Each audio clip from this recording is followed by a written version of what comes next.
लड़के ने अपनी एक्सरे वाली आंखों से देखा तो उसने पाया कि पड़ोसी के घर की प्लेट वास्तव में एक प्राचीन वस्तु थी। लड़के ने उसके सामने नाटक किया कि उसके घर में कुछ प्लेटें कम हैं और वो उन्हें पड़ोसी से खरीदने आया है, लेकिन लालची पड़ोसी लड़के से एक बार में 10 प्लेटें खरीदने के लिए कहता है। लड़का उसकी बात एक शर्त पर मानता है कि वो 10 प्लेटें खुद से ही चुनेगा और पड़ोसी ने लड़के को चुनने के लिए प्लेटों का एक बड़ा ढेर लाकर दे दिया। लड़का सावधानी से प्लेटें छांटने का नाटक करने लगा, लेकिन एक सेट धोने के बाद भी उसे वो कीमती प्लेट नहीं दिखी। बाद में पड़ोसी उसे एक और प्लेट लेकर देता है और लड़के ने अपनी एक्सरे वाली आंखों से देखा तो ये वही कीमती प्लेट थी। लड़का अनजान बनकर 10 प्लेट ले लेता है और पड़ोसी को पैसे देकर वहाँ से चला जाता है। उसके दोस्त को समझ में नहीं आया कि लड़के ने इतनी सारी प्लेटें क्यों खरीदी। लड़का ने उसे बताया कि ये वाली प्लेट कम से कम 1 मिलियन अमेरिकी डॉलर की थी, लेकिन उसके दोस्त को उस पर बिल्कुल भी यकीन नहीं हुआ। उसने सोचा कि लड़का झूठ बोल रहा है। अगले दिन लड़का अपने दोस्त को एंटीक स्टोर पर ले गया और जब बॉस ने प्लेट के बदले 1 मिलियन अमेरिकी डॉलर रखे तो दोस्त को लड़के की बातों पर पूरा यकीन हो। कबाड़ी वाले ने एक नजर में पहचान लिया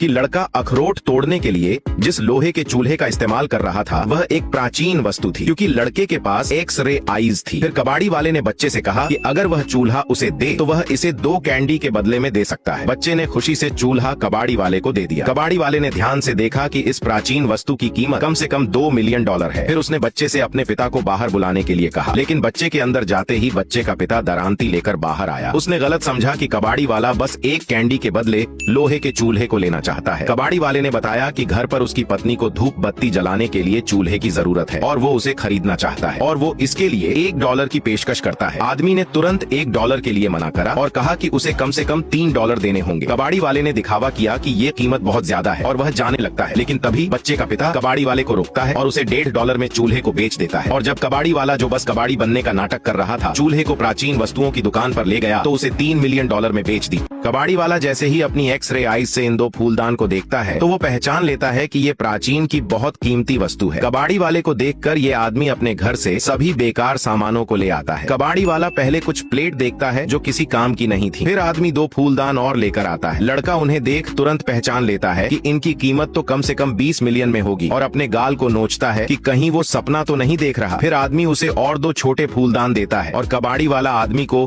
29 यूनान देकर सभी सामान खरीद लेता है और आदमी अंदर ही अंदर बहुत खुश होता है कि लड़का तो पागल है जो उसने इस कचड़े को खरीदा। जिसके बाद वो उन्हें प्राचीन वस्तु की दुकान पर उन्हें बेच देता है, जिससे वो 1 करोड़पति बन जाता है। अगले दिन लड़का अपने घर में छोटे फूलदानों की नीलामी रखता है और वहाँ बोली लगाने के लिए अमीर लोग आते हैं। लड़का फूलदानों के लिए 2 मिलियन की मांग करता है, लेकिन उन सभी को इसकी कीमत ज्यादा लगती है और तभी लड़का एक फूलदान उठाकर जमीन में फेंक कर तोड़ देता है। लड़का 2 कीमती फूलदान में से एक फूलदान को तोड़ देता है। ये देख सभी उससे बोलते हैं,